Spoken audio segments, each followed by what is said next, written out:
My wife lost her memory 3 years ago. Last Tuesday, I took her to see a neurologist in Asheville. When my daughter stepped out to take a call, the doctor's hands trembled as he leaned forward and whispered urgently, "You need to get your wife away from your daughter immediately." Before he could explain why, my daughter returned, clutching her designer purse with white knuckles and that same concerned smile she'd worn for months. I'd truly appreciate if you hit subscribe and tell me in the comments where you're joining me from and what time it is there right now. That doctor's trembling warning would change our lives forever, but let me start from the beginning of this nightmare. I'm Landon Pierce, 65, a retired civil engineer. My wife, Donna, is 62, a former elementary school teacher who used to light up every room. These days, she barely remembers my name some mornings. The decline started gradually. Forgotten glasses repeated stories. I told myself it was normal aging. But then came the morning she couldn't remember her famous apple pie recipe perfected over 30 years. That's when I knew something was wrong. Natasha insisted we see specialists. She drove up from Charlotte every weekend, her heels clicking across our hardwood floors, expensive perfume-filling rooms that usually smelled of coffee and Donna's lavender soap. She'd become Donna's primary caregiver by default. As a consulting engineer, I traveled frequently for projects. When Donna worsened, Natasha stepped in seamlessly. But there was something in her eyes I couldn't place. A calculating look when she thought no one was watching. She'd photograph our antique furniture, ask about property deeds, wonder aloud about updating our will. "Dad, you and Mom are getting older," she'd say. "We need to be practical." Power of attorney. "What happens if you can't make decisions?" I always changed the subject. Those conversations made my skin crawl. Dr. Grant was younger than expected, maybe 50, with wire-rimmed glasses and nervous hands. He'd been highly recommended, supposedly one of the best neurologists in western North Carolina. He examined Donna with us present. "Memory tests, coordination, checks questions," she answered with increasing confusion. "What year is it, Mrs. Pierce?" 2021. "Who's the president? Obama or Bush?" My throat tightened. It was 2024. Dr. Grant made urgent notes, hands trembling. "Mr. Pierce, I'd like additional tests. This memory loss is progressing faster than typical decline." He glanced at Natasha. "I need to review her complete medication history.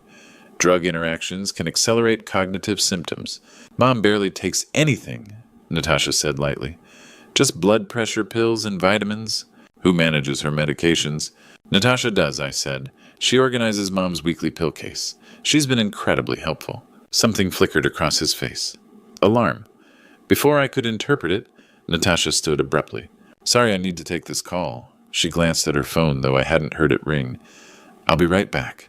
The moment the door closed, Dr. Grant's demeanor transformed. He leaned forward, knuckles white against his desk. "Mr. Pierce," he whispered urgently, "you need to get your wife away from your daughter. Immediately." My heart raced. "What are you talking about?" "The medication records the decline pattern, the timeline. I've seen this before. Certain substances can induce symptoms identical to dementia. They cause genuine memory loss, but effects can be reversible if caught early." The room tilted. "What are you saying?" "Your wife might not have dementia at all. She might be." The door opened. Natasha stood there, clutching her purse, eyes moving between us with sharp assessment. "Sorry that took so long," she said smoothly. "Is everything all right, doctor?" The drive home felt longer than usual. I kept glancing at Natasha in the passenger seat, Dr. Grant's urgent whisper echoing in my mind. She sat rigid fingers drumming against her leather purse, checking her phone every few minutes with nervous energy I'd never seen before. "Everything okay, sweetheart?" I asked, trying to keep my voice casual.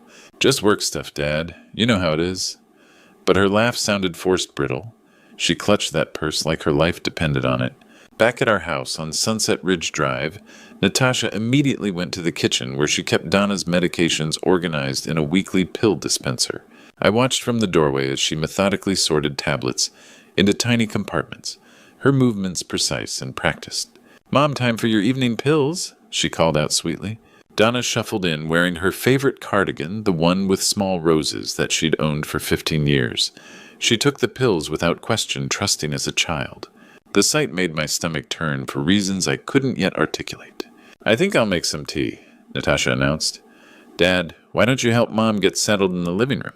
As I guided Donna to her recliner, fragments of the past 3 years, began reassembling in my mind like pieces of a disturbing puzzle.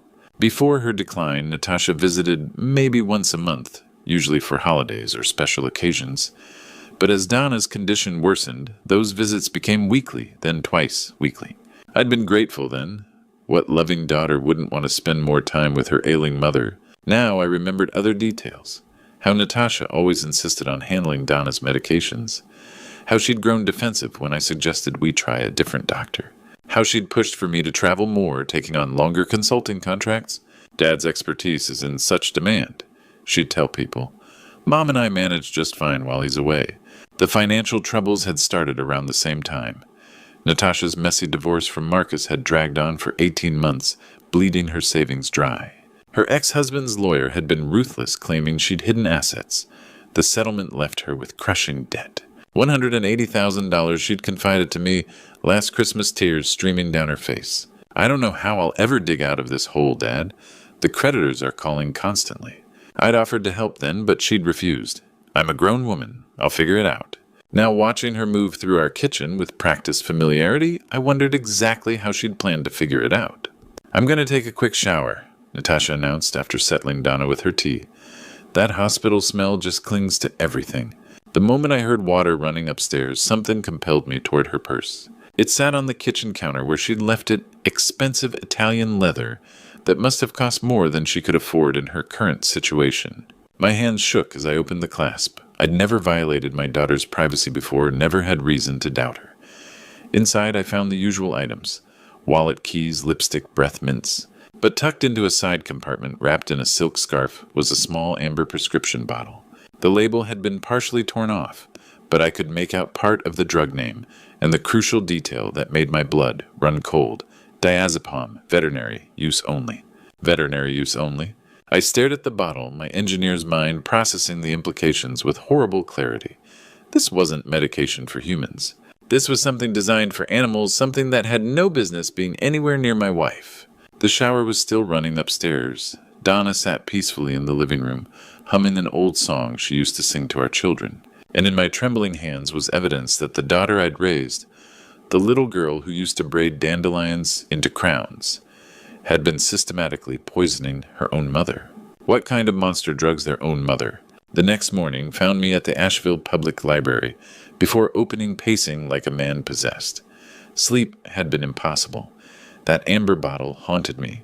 Juniper Wells, the young librarian with purple streaks in her hair, unlocked the doors at 9 sharp. She'd helped with my engineering research before. Mr. Pierce working on another project. I need to research a medication. Diazepam, veterinary grade.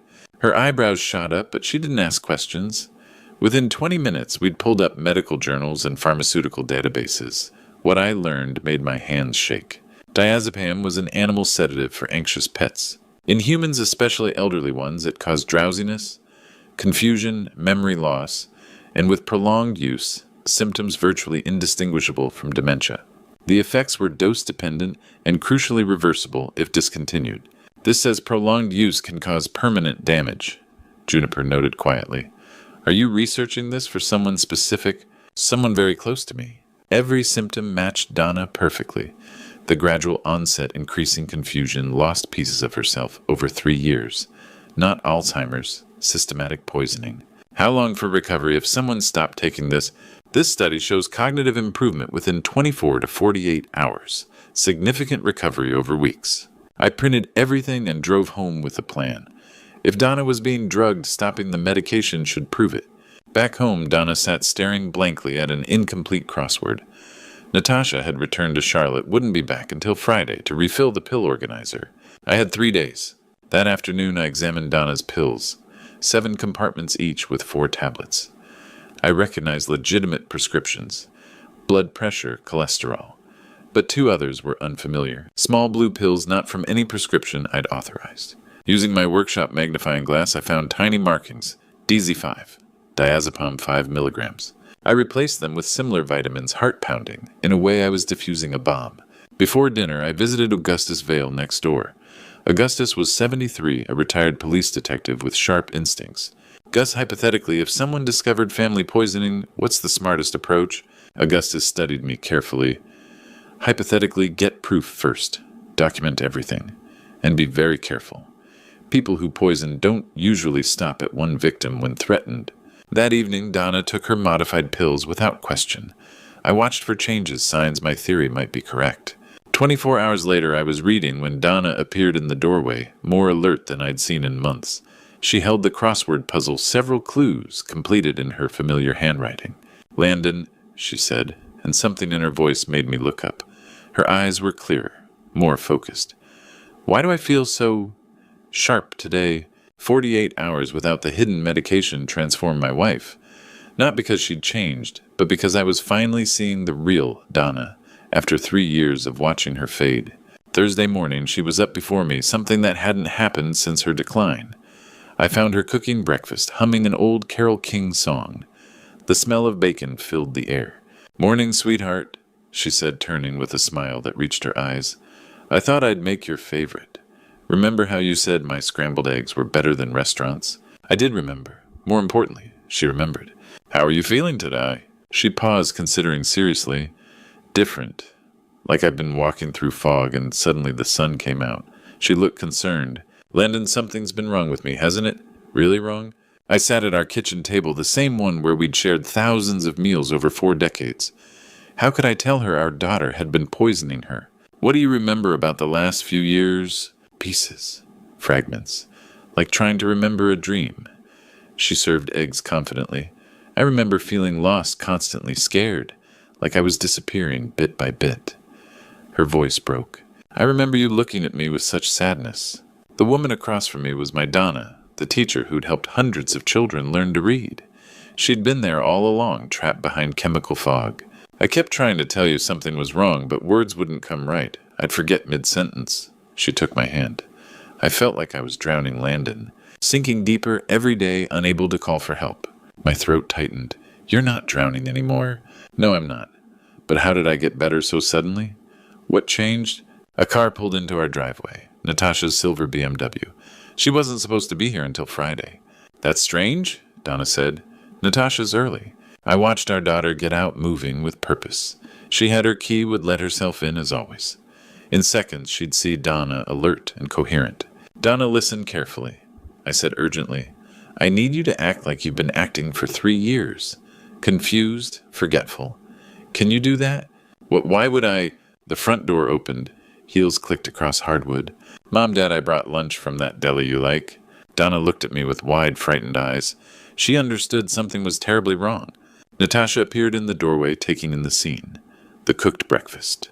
Donna sitting upright and alert. The intelligent awareness that had been absent for years. "Dad," Natasha said slowly, voice carefully controlled. "Mom seems so different today."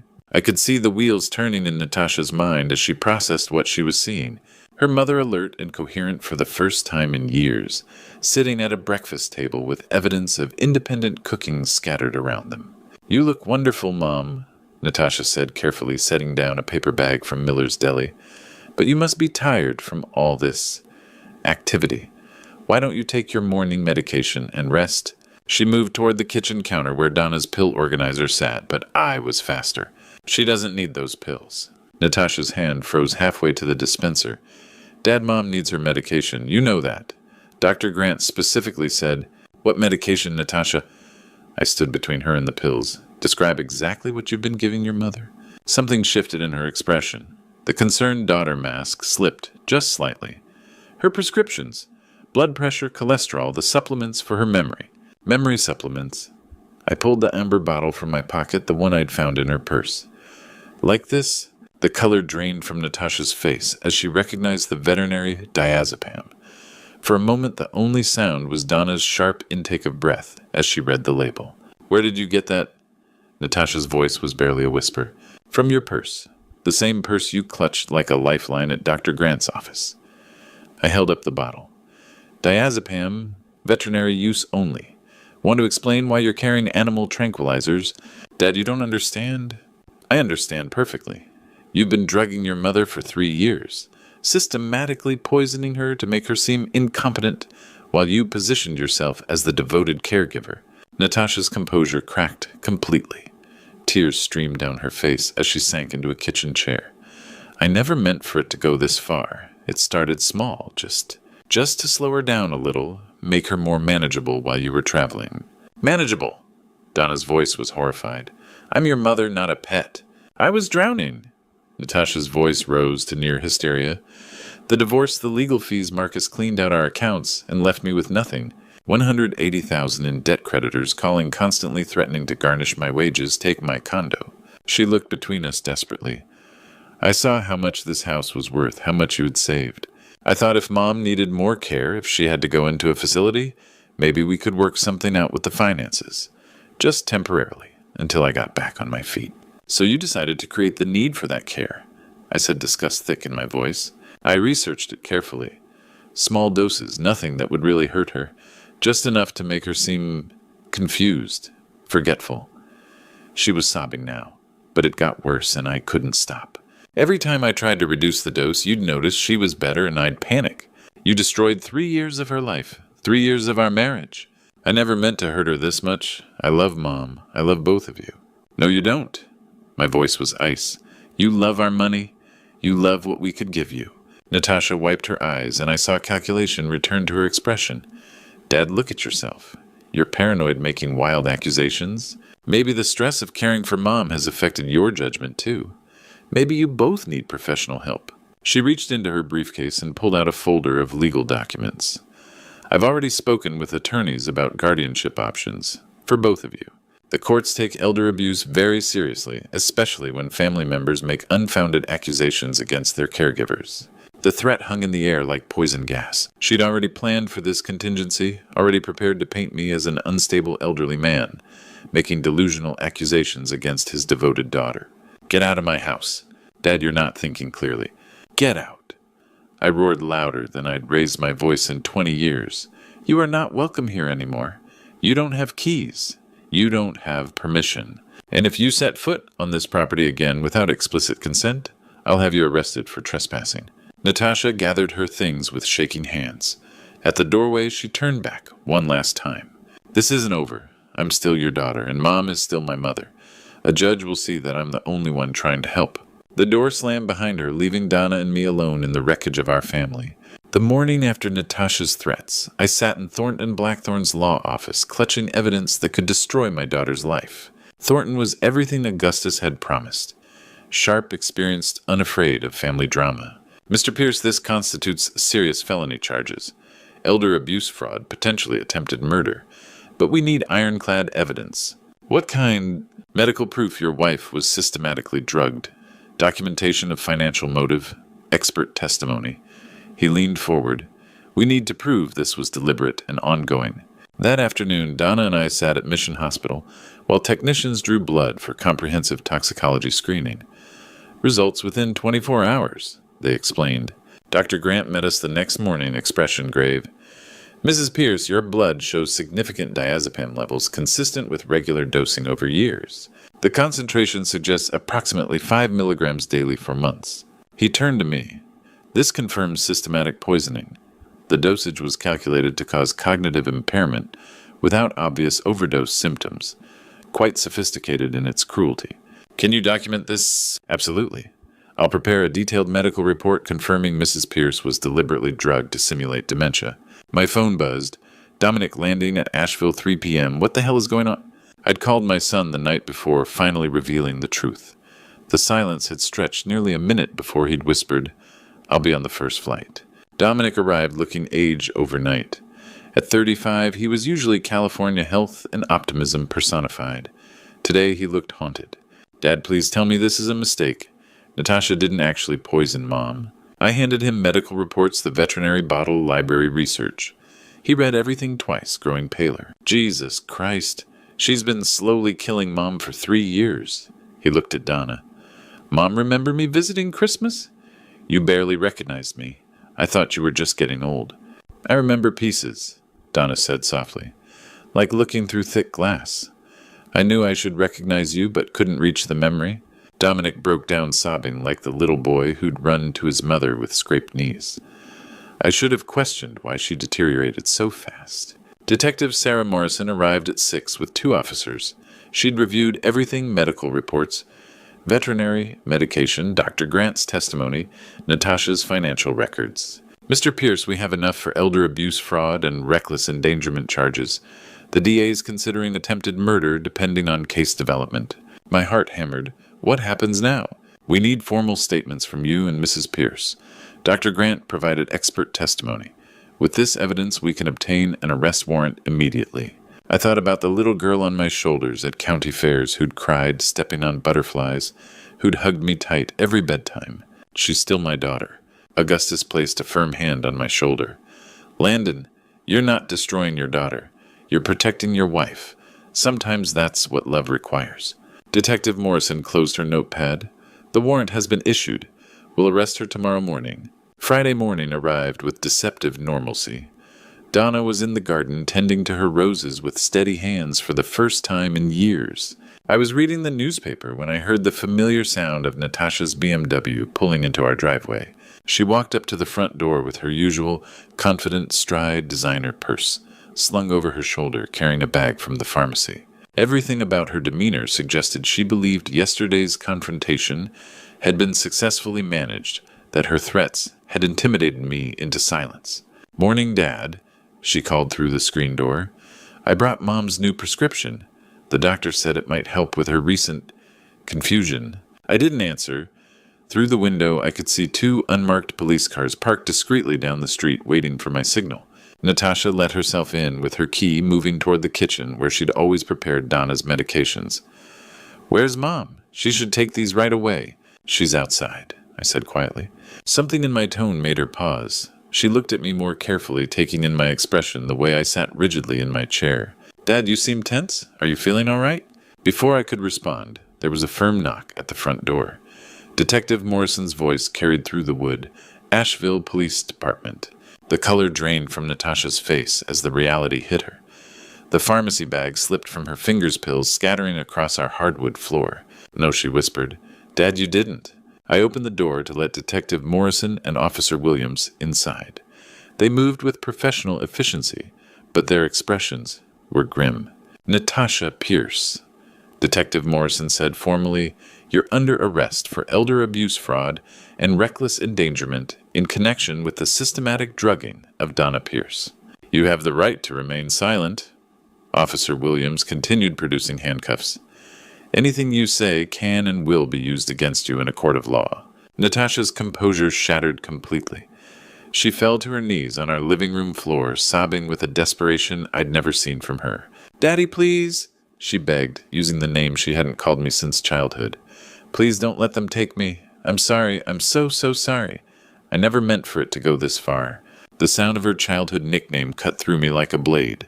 This was my little girl, the one who'd insisted on wearing princess dresses to the grocery store, who'd made me tea parties with imaginary friends. Donna appeared in the doorway from the garden dirt still on her gardening gloves, taking in the scene with growing horror.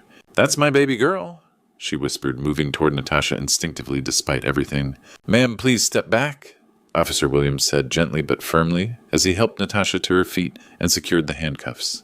Dominic had been waiting in the kitchen, unable to watch, but unable to leave. He emerged now, his face etched with guilt and grief. Natasha, I'm sorry, he said.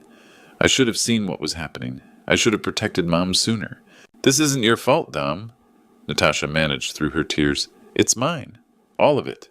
As they led her toward the door, she turned back one last time. Mom, I love you. I know you can't forgive me, but I love you. Donna was crying, now too torn between the daughter she'd raised and the woman who'd stolen 3 years of her life. The neighbors had gathered on their porches drawn by the police cars. Mrs. Henderson, from across the street, stood with her hand over her mouth, in shock. The Johnsons whispered urgently to each other, their children peeking out from behind their legs. I watched through the window as they helped Natasha into the back of the patrol car, her designer clothes, in perfect makeup, a stark contrast to the handcuffs and tears. The little girl who'd once caught fireflies in mason jars was gone, replaced by someone I barely recognized. I've lost my daughter to save my wife, I said aloud, the words tasting like ash. Augustus appeared at my side, having witnessed everything from his own porch. You did what you had to do, Landon.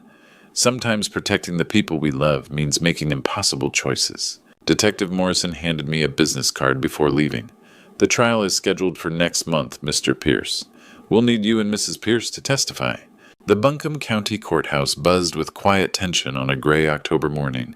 I sat in the front row beside Donna, both of us dressed in our Sunday best, watching our daughter enter the courtroom in an orange jumpsuit that made her look younger and more vulnerable than her 38 years. Natasha's attorney, Damien Rothschild, was everything I'd expected from someone charging $500 an hour, expensive suit, silver hair, and the kind of confidence that comes from winning cases that should have been lost. He'd flown in from Charlotte specifically for this trial, hired with money Natasha somehow still had access to. Thornton Blackthorne sat at the prosecutor's table, our evidence organized in neat manila folders. Over the past month, he'd become more than our lawyer. He'd become our advocate, someone who understood that this case was about more than legal precedent. "The state will prove," Thornton began in his opening statement, "that Natasha Pierce systematically poisoned her mother over a period of 3 years, using veterinary-grade sedatives to simulate dementia, while positioning herself to inherit the family's substantial assets." He held up the amber bottle that had started everything. This medication designed for anxious animals was administered daily to Donna Pierce, causing memory loss, confusion, and 3 years of stolen life. Dr. Grant took the witness stand with the gravity of someone who understood his role in this tragedy. The blood work conclusively shows diazepam levels consistent with regular deliberate dosing. This wasn't accidental or medicinal. This was systematic poisoning designed to incapacitate. In your professional opinion, Dr. Grant, was this attempted murder? It was attempted destruction of a human mind. Whether the defendant intended death or just control the result was the same, the deliberate erasure of Donna Pierce's cognitive abilities. Damien Rothschild's cross-examination was aggressive but futile. The evidence was overwhelming: the medication bottle with Natasha's fingerprints, the blood tests, the financial records showing her crushing debt, and most damning of all, the dramatic improvement in Donna's condition once the drugging stopped. When it came time for Natasha to speak, she surprised everyone by standing without prompting. "Your Honor, I want to change my plea to guilty." Rothschild grabbed her arm, whispering urgently, but she shook him off. "I did everything they said I did. I drugged my mother for 3 years because I was desperate and selfish and thought I could get away with it." Her voice cracked. "I told myself I was just making her more manageable, but I knew what I was really doing. I was stealing her mind to save my financial situation." She turned toward our section of the courtroom, tears streaming down her face. "Mom, I'm sorry. I know those words don't mean anything after what I've done, but I need you to know that I never stopped loving you, even when I was hurting you. Dad, I'm sorry for destroying our family. I'm sorry for making you choose between your wife and your daughter." Judge Patricia Winters, a stern woman in her 60s who'd seen every kind of family destruction imaginable, showed no emotion as she delivered the sentence. "Natasha Pierce, you have committed one of the most heinous betrayals of trust I've encountered in 20 years on this bench. You systematically poisoned your own mother, stole 3 years of her life, and nearly destroyed her marriage and mental health for financial gain." She paused, letting the weight of her words settle over the courtroom. "Aikia, I sentence you to 7 years in state prison, followed by 3 years of supervised probation. You will also pay full restitution for medical expenses, legal fees, and damages to your parents." The gavel's bang echoed through the silent courtroom like a gunshot. Donna broke down completely, then sobbing into her hands. "She's still my baby girl," she whispered over and over. I wrapped my arms around my wife, feeling the weight of everything we'd lost and everything we'd saved. "Justice has been served," I murmured into her hair, but the cost was too damn high. As they led Natasha away in shackles, she looked back one final time. Our eyes met across the courtroom, and for just a moment, I saw the little girl who used to fall asleep in my lap during bedtime stories. Then she was gone, and we were left to figure out how to rebuild our lives from the wreckage of our family. 6 months later, spring arrived early in Asheville, bringing renewal that mirrored our journey back to wholeness. I found Donna in our garden tending roses she'd stared at blankly for 3 years now, pruning with remembered expertise. "The soil's perfect this year," she said, eyes sparkling with intelligence I'd fallen in love with 42 years ago. "We'll have the best blooms ever." The transformation still amazed me daily. Her memory had returned almost completely spirit restored. She was volunteering again at the literacy center, finding purpose in teaching. I'd retired completely after the trial, turning down contracts that would take me away. At 65, I'd learned no bridge was more important than the woman beside me at breakfast. I lost 3 years with you, I'd told her one evening. I'm not losing another day. Dominic had relocated from California to Charlotte, just 2 hours away. Guilt over missing the signs had transformed him into the son we'd hoped he'd become. He visited every weekend now. The warning signs were there, he'd said. I chose not to see them. Son, your sister fooled everyone. The important thing is we stopped her. We'd visited Natasha twice at the correctional facility. She looked smaller in prison uniform worn down by her choices. I dream about Mom's face when they put the handcuffs on, she'd said. I'll carry that image forever. Donna had reached across the table. I forgive you, Natasha. I don't understand what you did, and I'll never forget it. But I forgive you because you're still my child. That was 3 months ago. We hadn't returned since. Augustus continued being our rock, stopping by evenings to share beer and wisdom. The tragedy isn't that we trusted Natasha, he'd observed. The tragedy is she chose to exploit that trust, instead of honoring it. I'd started speaking at community centers about elder abuse warning signs. The response was overwhelming.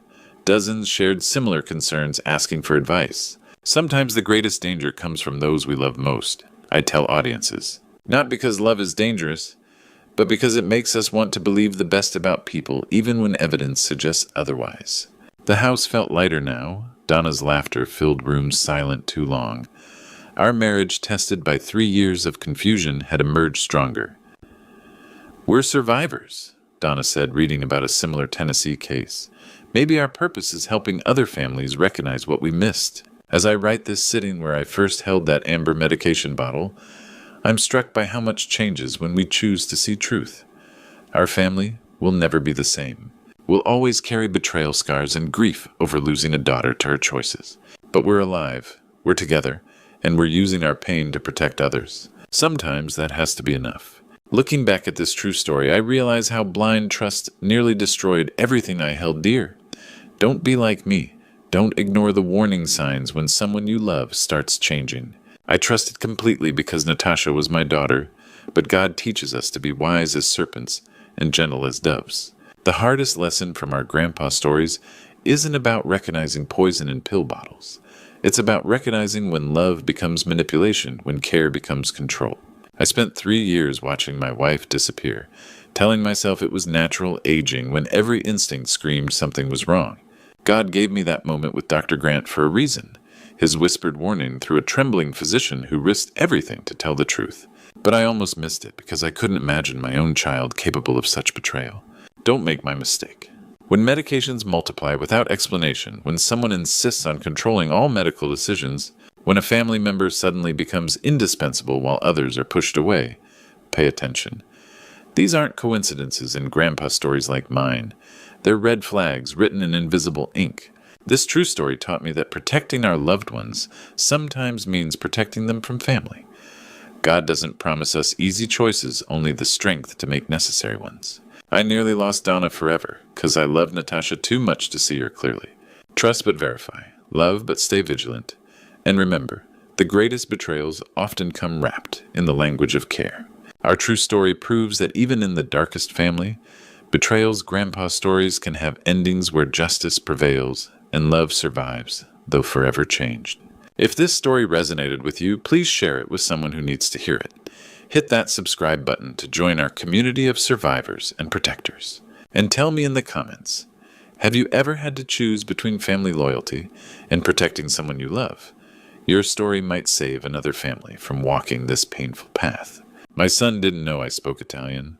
When I heard what he and his wife said about me that night, my heart shattered into 1,000 pieces. The next day, when my son told the house seller to put only his and his wife's names on the deed, using my money, I realized they saw me as nothing more than a foolish old man with deep pockets. I stayed silent, pretending I understood nothing, but inside I was planning something they would never see coming. This story changed my life forever, and I hope it helps someone else avoid my mistakes. Please comment below with your city and country. I want to see how far this message travels. My name is Eugene Parker. I'm 72 years old, and I thought I knew my family. My son Trevor, 38, had been struggling financially after his third business failure. His wife Chiara, a 35-year-old Italian woman, worked at a travel company but never earned enough to cover their lifestyle. I've been a widower for 3 years, living alone in South Boston. After 45 years as an electrician, I had a decent pension and savings. Nothing fancy but enough to live comfortably and help my family when needed. Trevor had tried everything: the food truck that got shut down by health inspectors, the online marketing scheme that collapsed. His latest landscaping company folded when his partner disappeared with their equipment. Each failure crushed his confidence a little more. Chiara was different from Trevor's previous girlfriends. She spoke with that musical Italian accent, but whenever she got frustrated, she'd switch to rapid Italian, leaving me standing there confused. Same thing when she called her family in Florence. Trevor had picked up enough Italian to follow along, but me, I was always excluded.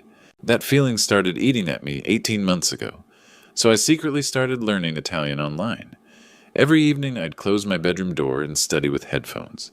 Slowly I began understanding what they really said when they thought I couldn't hear. 2 weeks ago they came to me with what Trevor called the perfect solution. "Dad, we found a way to get out of debt and give you a better investment," he said, settling into my recliner. Chiara perched on my couch, eyes sparkling. "We can buy a bigger house, you live with us, and it's good investment for the family." The plan seemed reasonable. I'd sell my house, add my life savings of $280,000, and we'd buy a family home together. They painted pictures of Sunday dinners, grandchildren in a big backyard, me having my own master suite. "We'll put all 3 names on the deed," Trevor assured me.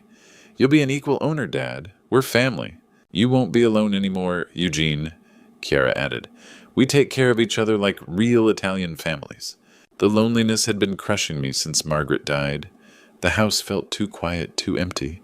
Being part of a real family again, having voices and laughter fill the silence, was everything I'd hoped for. I said yes. But last night changed everything. It was 11:30, and I was reading in bed when I heard whispers from the kitchen below. Something about the secretive tone made me curious. I slipped out and crept to the stairs. Chiara's voice speaking Italian. "Once we get his money for the house, we can sell it and move back to Italy with my family."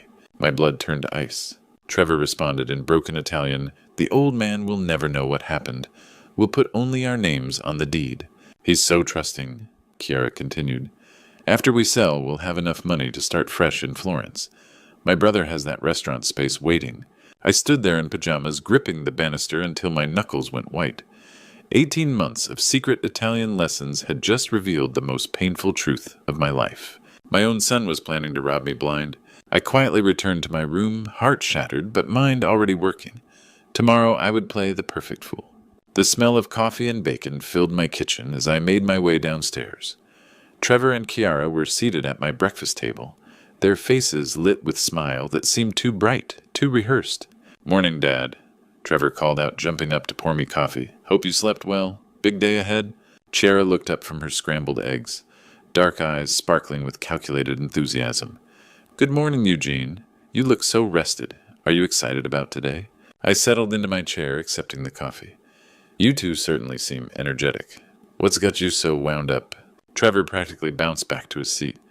"Dad, we found the perfect house. You're absolutely going to love it." "Really?"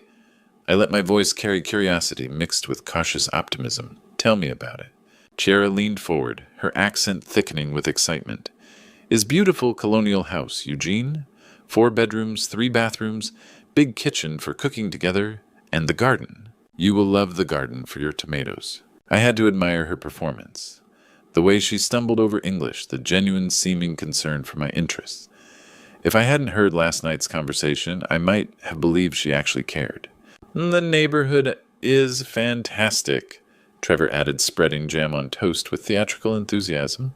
"Great schools nearby and only 20 minutes from your old electrician buddies." "Sounds wonderful," I said, sipping coffee to hide my expression. "But can we really afford something like that?" Trevor's smile never wavered. "That's the beauty of it, Dad. With your house sale and savings, plus what Chiara and I contribute, we'll have exactly what we need. And remember, we'll put all 3 names on the deed just like we agreed. Equal partners." There it was. The lie delivered with such conviction, such apparent sincerity. I watched Chiara squeeze Trevor's hand, a gesture that looked supportive, but felt conspiratorial. "Equal partners," I repeated slowly. That sounds fair. More than fair, Chiara said, voice warm with fake affection. We are family, Eugene. In Italy, family takes care of family. Always. I nodded thoughtfully. Your family values mean a lot, Chiara, especially since Margaret passed.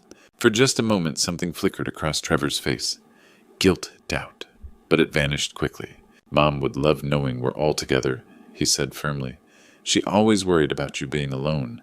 The irony was suffocating. Margaret would have seen through this scheme in 30 seconds. So when do we see this dream house? I asked, standing to rinse my cup. The seller can meet us at 10:30, Trevor said, checking his phone.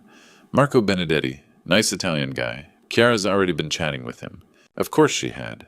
I wondered what they'd discussed in their native tongue. Well then, I said, patting my shirt pocket where I'd tucked the certified check.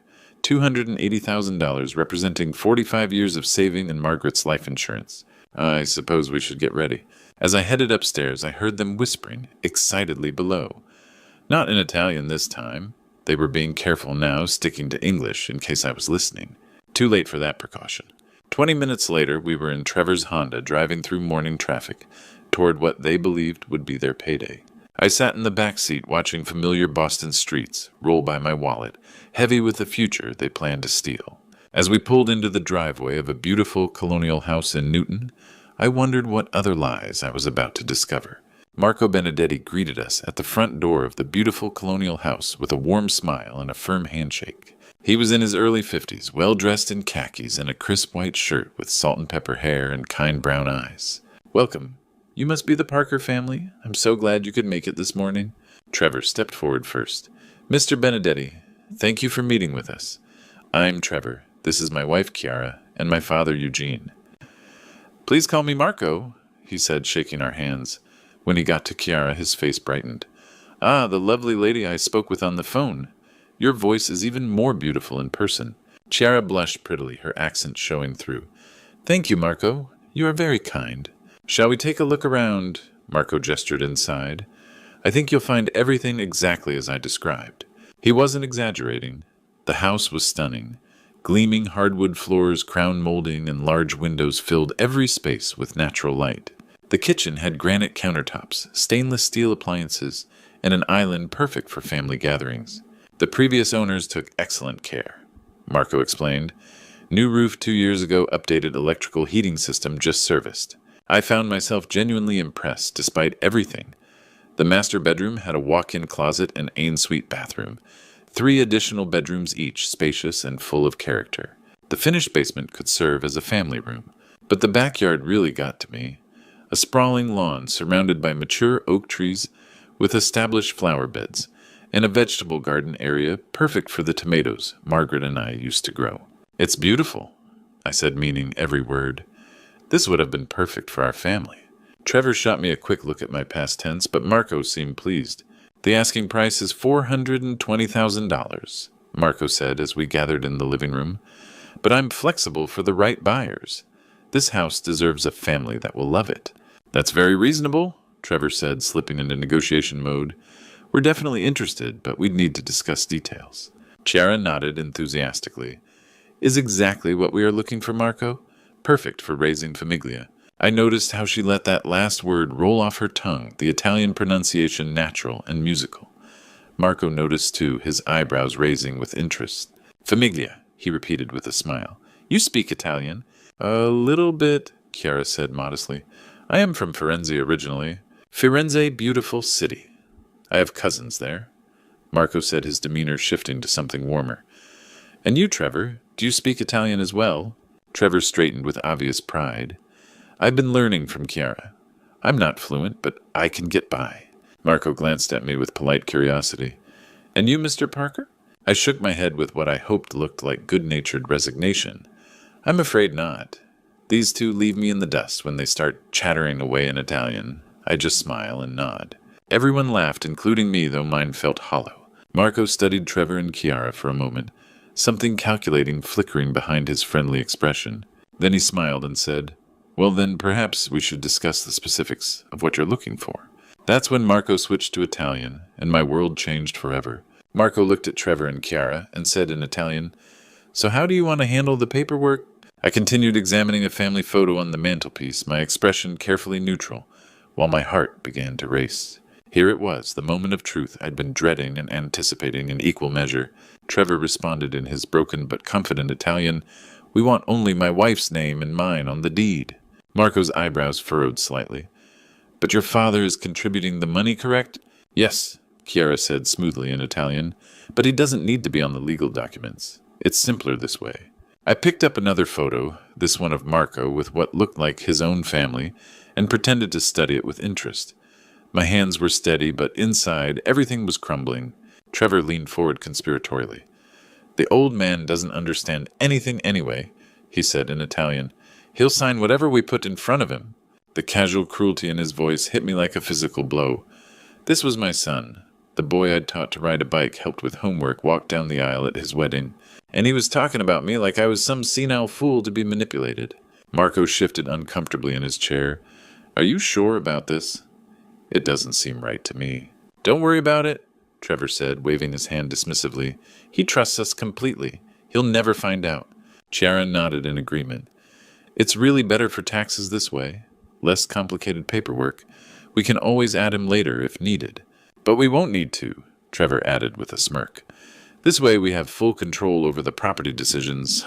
I set down the photo carefully, my vision blurring for just a moment. The way they talked about control, like I was just an inconvenience to be managed, rather than the father who'd sacrificed everything for them. Marco looked increasingly troubled. "I have to say, this makes me very uncomfortable. The man seems like a good father. He is," Trevor said carefully, "but he's getting older and sometimes gets confused about financial matters. We're just looking out for his best interests." The lies came so easily to him. I wondered how long they'd been practicing these justifications for stealing my life savings. "Look," Trevor said, his voice taking on a harder edge, "do you want to make this sale or not? We have the money, we love the house, and we're ready to move forward. The details of our family arrangement are our business." Marco was quiet for a long moment, clearly wrestling with his conscience. Finally he sighed. "It's your family. I suppose you know what's best." "Exactly," Trevor said, his smile returning. "We know what's best for everyone involved."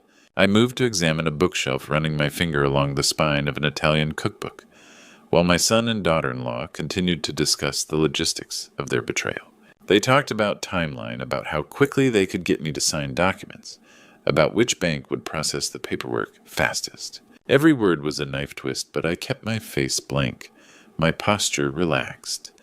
Just a confused old man admiring someone else's belongings, while the adults handled the important business. "So we're agreed then," Chiara said finally. "Only our names on all the documents." "If that's what you want," Marco said reluctantly. "Perfect," Trevor said. "This is going to work out beautifully." I sat there in silence, my heart breaking with every casual word of their conspiracy, but my mind was already forming a plan. The leather seats of Trevor's Honda felt cold against my back as we pulled away from Marco's house. Through the windshield, I watched the beautiful colonial shrink in the distance, the home that should have been our fresh start, now forever tainted. Trevor drummed his fingers on the steering wheel, practically vibrating with excitement. Chiara scrolled through her phone with a satisfied smile. They exchanged glances that said everything had gone according to plan. "Dad, what did you think of the house?" Trevor asked, catching my eye in the rearview mirror. "You were so quiet back there."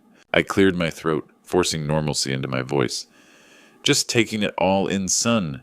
It's a big decision."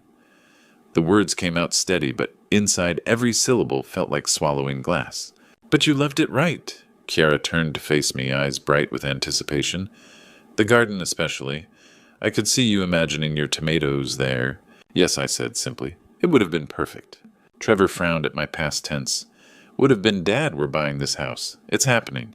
"Of course," I corrected quickly. "It will be perfect. I'm just overwhelmed. At my age, change doesn't come easy." "That's exactly why this is so great," Trevor said enthusiastically. "You won't have to worry about maintenance, property taxes, any of that stuff. Chiara and I will handle all the adult responsibilities." Adult responsibilities? As if 45 years of mortgages and repairs hadn't been adult enough. "Your father seems happy with it," Chiara said to Trevor in English satisfaction clear in her undertone. I stared out the window at familiar Boston neighborhoods, thinking about all the years I'd driven these streets, to work sites, to Trevor's Little League games. When had my son become someone who could speak about me with such contempt? When we got home, Trevor immediately pulled out wine. "This calls for a celebration," he announced, producing 2 glasses. "To new beginnings." "None for me?" I said, waving off the glass. "I'm feeling tired. Think I'll head upstairs early." "Come on, Dad," Trevor pressed. "Just 1 glass. We're about to become homeowners together." "Really, son? I'm exhausted." I patted his shoulder with forced affection. "You two celebrate. You deserve it." I climbed the stairs slowly, hearing their excited whispers below. Once in my bedroom, I closed the door and sat heavily on the bed. 38 years of being Trevor's father. I remembered teaching him to tie shoes, helping with homework, his wedding day hug. When he whispered, "Thanks for everything, Dad," where had that boy gone? I pulled out my laptop, a Christmas gift from Trevor 2 years ago, and opened the browser. If they thought I was some confused old man who'd sign anything, they were about to learn otherwise. I researched property law, deed transfers, power of attorney documents. I read about elder fraud, about children who exploited their parents' trust. I learned about legal protections, asset safeguarding, financial abuse. Margaret's voice echoed in my memory. "Eugene, you're too trusting. Not everyone has your good heart." Gone 3 years, but still trying to protect me. The celebration downstairs continued for another hour. Laughter, music, clinking glasses. They were toasting their future with my money, planning their escape with my life savings. That night I didn't sleep. I planned. The next morning, while Trevor was at work and Kiara was out shopping, I made the phone calls that would change everything. My hands were steady as I dialed Catherine Brooks' number. Catherine had handled Margaret's estate, and I trusted her completely. "Brooks and Associates, this is Catherine." "Catherine, it's Eugene Parker. I need to make urgent changes to my will and estate planning." There was a pause. "Is everything all right? You sound stressed?" "I've discovered some things about my family. I need to protect my assets. Can you see me today?" "Of course. 2 o'clock. Bring any documents regarding recent financial discussions." After hanging up, I drove to First National, my bank for 30 years. The teller, Bethany, recognized me immediately. "Good morning, Mr. Parker. How can we help you?" "I need to cancel this certified check and move funds around." I said, sliding the $280,000 check across the counter. "Void this and transfer the full amount to a new account. Only my name." Bethany's eyes widened. "Of course, sir. This might take a few minutes." While the paperwork processed, I made the call that would either be brilliant or insane. I dialed Marco's number. "Hello, Marco Benedetti speaking." I spoke in Italian.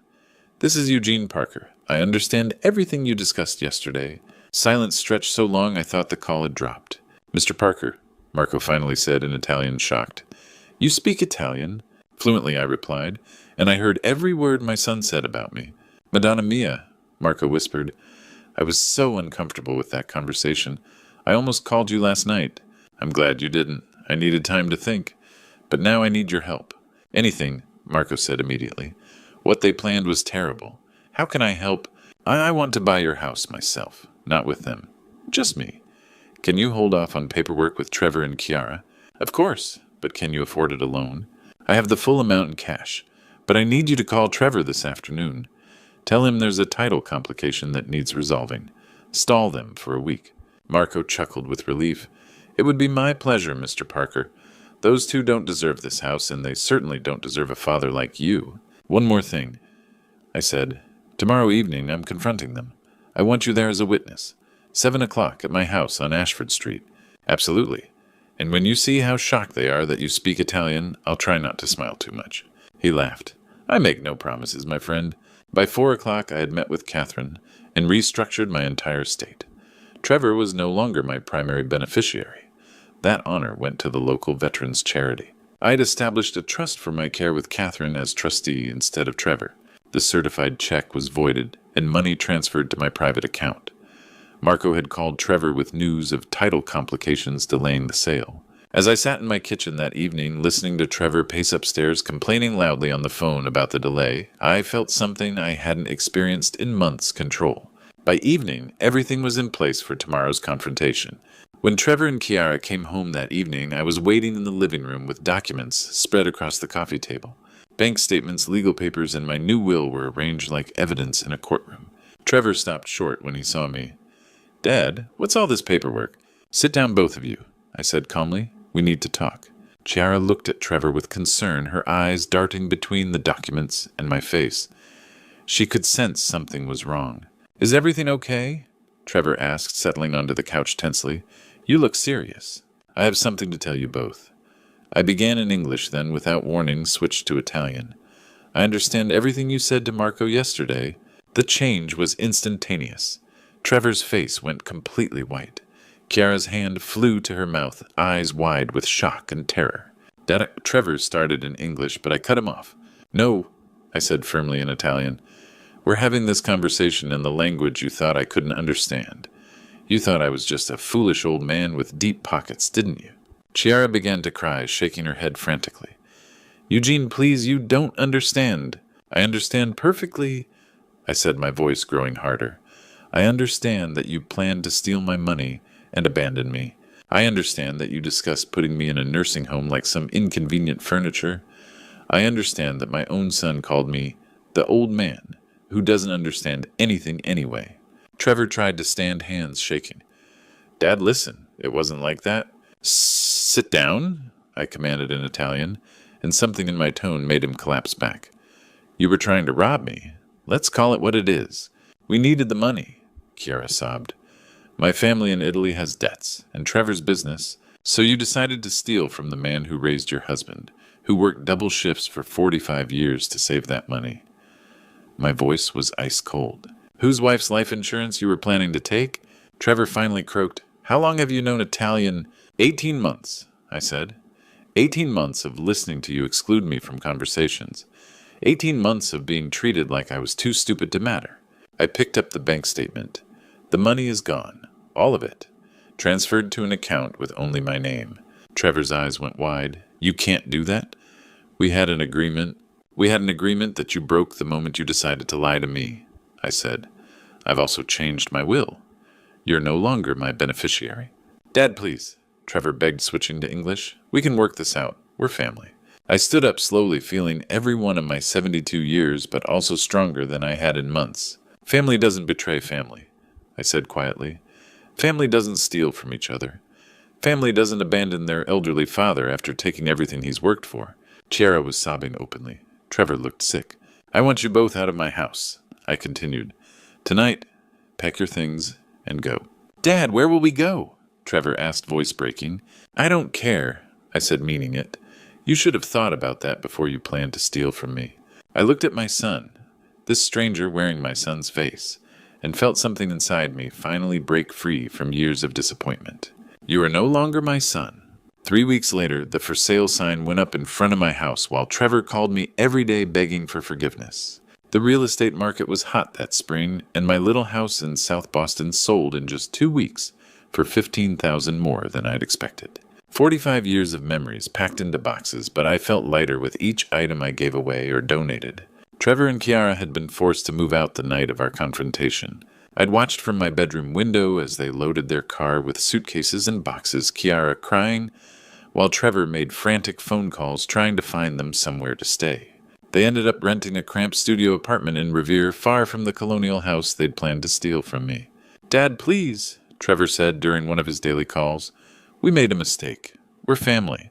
Family doesn't betray family." I replied the same words I'd used that night. Then I hung up. The calls kept coming. Sometimes it was Trevor's voice breaking as he apologized. Sometimes it was Chiara sobbing in Italian, begging me to reconsider. I let them all go to voicemail. One afternoon I found a handwritten letter in my mailbox, written in Chiara's careful Italian script. She poured her heart out on 3 pages, explaining about her family's debts in Florence, about Trevor's failed businesses, about how desperate they'd become. She swore they never meant to hurt me, that they'd planned to take care of me after they moved to Italy. I read it twice, then threw it away. Pretty words couldn't erase what I'd heard that day at Marco's house. With the house sold and my affairs in order, I had some decisions to make. The first was easy. I donated $100,000 to the Veterans Support Network, a local charity that helped elderly veterans who had no family support. The irony wasn't lost on me. "This is incredibly generous, Mr. Parker," said Janet Morrison, the charity's director, when I presented the check. "This will help so many people who have nowhere else to turn." "That's exactly why I'm giving it," I told her. Next, I found myself a cozy 1-bedroom apartment in a quiet complex in Arlington. It had a small balcony where I could grow tomatoes in pots, a modern kitchen, and neighbors who minded their own business. The rent was reasonable, and with my pension and the remaining 200,000 from the house sale, I was more financially secure than I'd ever been. Marco called me the day I moved into my new place. "How are you settling in, my friend?" he asked in Italian. "Better than I expected," I said, looking around my clean, simple apartment. "It's peaceful here. And your son's still calling." "Every day, but I don't answer." "Good," Marco said firmly. "What they planned to do was unforgivable. You did the right thing, Eugene." "Sometimes I wonder if I was too harsh," I admitted. "No," Marco said immediately. "I have 3 children of my own. If any of them treated me the way Trevor treated you, I would do exactly what you did. Respect must be earned even from family, especially from family." 2 months after the confrontation, Trevor showed up at my apartment building. The security guard called up to ask if I wanted to see him. "No," I said without hesitation. "Tell him I'm not available." Through my balcony window, I watched Trevor sit on a bench across the street for 2 hours, occasionally looking up at my building. Eventually, he got back in his car and drove away. He didn't come back. As summer arrived and my tomato plants began to flourish on the balcony, I realized something had fundamentally changed inside me. The constant worry about Trevor's finances, the guilt over not helping enough, the exhausting effort of trying to maintain a relationship with people who saw me as an ATM. All of it was gone. For the first time in years, I felt truly free. 6 months later, as I sat in my peaceful garden reading an Italian novel, I realized that betrayal had given me the greatest gift of all, my independence. The morning sun filtered through my balcony's small oak tree. My tomato plants were heavy with fruit, and the Italian novel in my hands, Il nome della rosa by Umberto Eco, was challenging but rewarding. I understood more with each page. This was my life now. Quiet mornings, good books, and the freedom to make every decision for myself. 3 months ago, I'd joined an advanced Italian conversation class at the Arlington Community Center. What started as language improvement had become something more valuable, a social circle of people who appreciated learning and growth. But it was Maria Santangelo who really caught my attention. A 65-year-old widow with silver hair and kind brown eyes. She'd moved to Boston after her husband passed. Like me, she was starting over learning Italian to connect with her heritage. My grandparents spoke only Italian when I was little, she told me over coffee after class. I always regretted not learning it properly. Now I have time. We began meeting regularly. Coffee dinner, long walks through the public garden. Maria had a gentle laugh and a way of listening that made me feel truly heard for the first time in years. "You seem different from when we first met," she observed one evening from my balcony. "More settled in yourself." I found myself telling her the whole story. About Trevor Chiara, the betrayal and confrontation. "That must have been devastating," she said, taking my hand. "But look at you now. You saved yourself." Trevor still called occasionally, though, less frequently. The last time he sounded different, humbler, maybe genuinely sorry. "Dad, I know I don't deserve forgiveness," he'd said, "but losing you has been the biggest regret of my life." For the first time, I didn't hang up immediately. "Trevor, I hope you've learned something from this." "I have," he said quietly. "I just hope it's not too late." "Ah, that's up to you." I told him, then ended the call. I wasn't ready to forgive, maybe never would be. But I was no longer angry. Anger requires energy I preferred to spend on better things. Maria and I had started planning a trip to Italy for next spring. She wanted to visit her family's village in Tuscany, and I wanted to see Florence, the city Chiara had dreamed of returning to with my stolen money. The irony made me smile. "You know what I've learned," I told Maria as we looked through travel brochures. "Sometimes losing the people you love is the only way to find yourself again." She nodded thoughtfully. "Trust is earned, not given. And sometimes the people who hurt us most are the ones who teach us to value ourselves." That's the truth I want to share with anyone listening to this story. Family isn't just about blood. It's about respect, honesty, and genuine care. When those things are missing, it's not betrayal to walk away. It's survival. If you're in a situation where people take advantage of your kindness, remember that it's never too late to choose yourself. I was 72 when I learned to say no, when I learned to protect what was mine, when I learned that being alone is better than being with people who don't value you. Trust is earned, not given. Your worth isn't determined by how much others can take from you. And sometimes the best gift you can give yourself is the courage to start over. It's never too late to begin again. Looking back at my journey, I realized my biggest mistake was trusting blindly instead of observing carefully. Don't be like me waiting until 72 to discover that family can betray you. The signs were always there, whispered conversations, exclusion from decisions the way they spoke when they thought I couldn't understand. Grandpa stories like mine happen too often. Elderly people watch their life savings disappear into ungrateful hands. This true story taught me that God gives us intuition for a reason, that uncomfortable feeling when something isn't right. I ignored it too long, choosing hope over wisdom.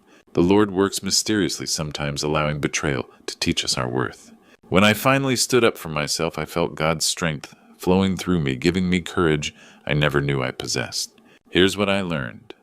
Love without boundaries becomes enabling. Generosity without wisdom becomes foolishness. Family loyalty that isn't reciprocated becomes self-destruction. These grandpa stories aren't just entertainment, they're warnings wrapped in wisdom. If you're living this true story right now, don't wait like I did. Protect yourself before it's too late. Set boundaries. Ask questions.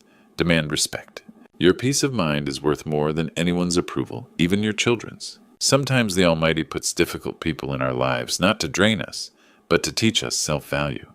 The hardest lesson, saying no, isn't selfish, it's sacred. You have the right to protect what you've worked for. Don't become another grandpa stories about an old fool who gave everything away. Learn from my mistakes. It's never too late to choose yourself, but always better to choose sooner. This true story changed my life. I hope it changes yours too. If my story touched your heart, please share it with someone who needs to hear it. Leave a comment about your own experiences with family boundaries. Your wisdom might help someone avoid my mistakes. Don't forget to subscribe for more real-life stories that matter. Together we can help each other navigate life's most difficult relationships.